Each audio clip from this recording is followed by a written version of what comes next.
Riddle me this. Were the Crusades a series of noble quests to reclaim the Holy Land and protect Christian pilgrims? Or brutal campaigns of conquest that left rivers of blood and centuries of mistrust between East and West? Let's travel back nearly 1,000 years to an age of knights, kings, popes, and holy war.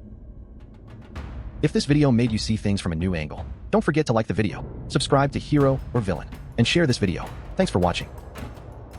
Setting the stage, faith, power, and fear. By the late 11th century, Europe was restless. Religion was central to life, and the church wielded enormous power. Muslim dynasties controlled Jerusalem, sacred to Christians, Muslims, and Jews.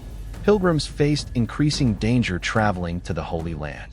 Europe itself was plagued by feudal warfare, nobles and knights fighting each other endlessly.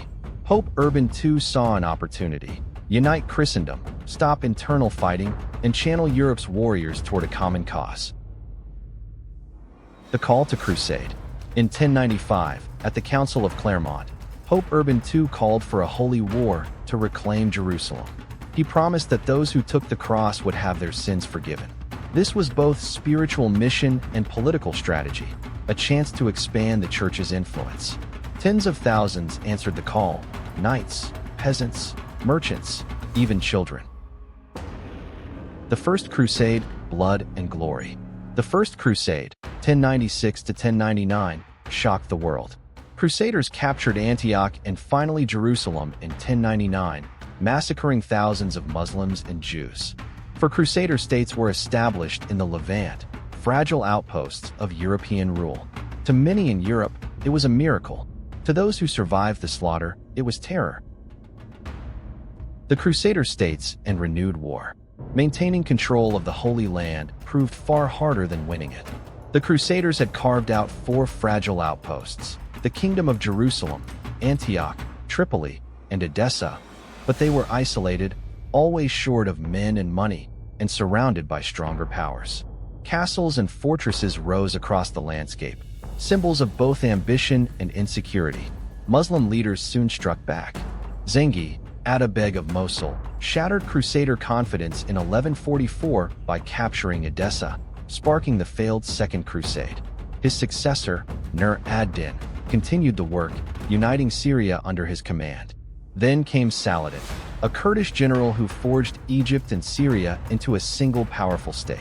By the 1180s, he was strong enough to launch a decisive counteroffensive. In 1187, after crushing the Crusader army at the Battle of Hattin, he marched on Jerusalem. The city fell, not in a massacre, but through negotiated surrender. Still, the loss was catastrophic for Christendom, a psychological shock that shook Europe to its core and set the stage for the Third Crusade. The tragic and bizarre Crusades. The Fourth Crusade, 1202 to 1204, instead of reaching the Holy Land, Crusaders sacked Constantinople, a Christian city, deepening the split between the Catholic and Orthodox churches. The Children's Crusade, 1212, thousands of children marched to the sea, believing the waters would part. Many were sold into slavery or perished. The later Crusades, a series of failed attempts followed, ending with the fall of the last Crusader stronghold, Acre, in 1291. Holy Mission or medieval imperialism. The case for the Holy Mission: protected pilgrims and re-established access to sacred Christian sites. United Europe under a shared purpose, curbing feudal anarchy. Brought cultural and scientific knowledge from the East back to Europe, sparking early Renaissance thought.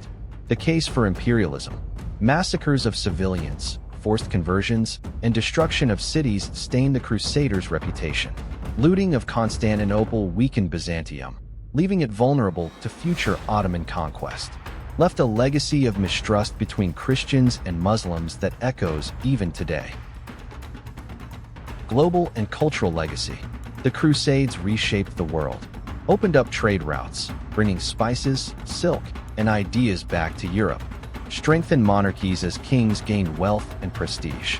Helped spread banking, credit, and military orders like the Knights Templar. Left deep scars in the Middle East, where they are remembered not as heroic, but as brutal invasions. Did you know? The word crusade comes from the Latin crux, cross, meaning taking up the cross. Some crusaders wore actual cloth crosses sewn onto their tunics, the origin of the term cross-bearing. The Venetian navy grew rich, transporting crusaders, and played a key role in redirecting the Fourth Crusade to Constantinople. Despite their failures, the Crusades inspired centuries of art, poetry, and chivalric romance. Sketch of the day. A lone knight kneels before the walls of Jerusalem at dawn, his sword planted in the ground, its hilt forming a cross.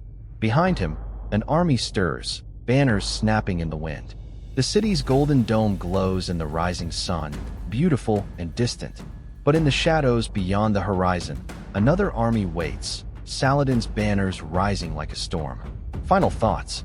The Crusades were not one war, but 2 centuries of faith, ambition, and blood. Were they acts of devotion, meant to reclaim holy ground, or wars of conquest dressed in the language of God? Perhaps they were both, a reminder that the line between piety and power is thin, and that when religion becomes a call to arms, history is written in fire and steel. If this video made you see things from a new angle, don't forget to like the video, subscribe to Hero or Villain, and share this video. Thanks for watching.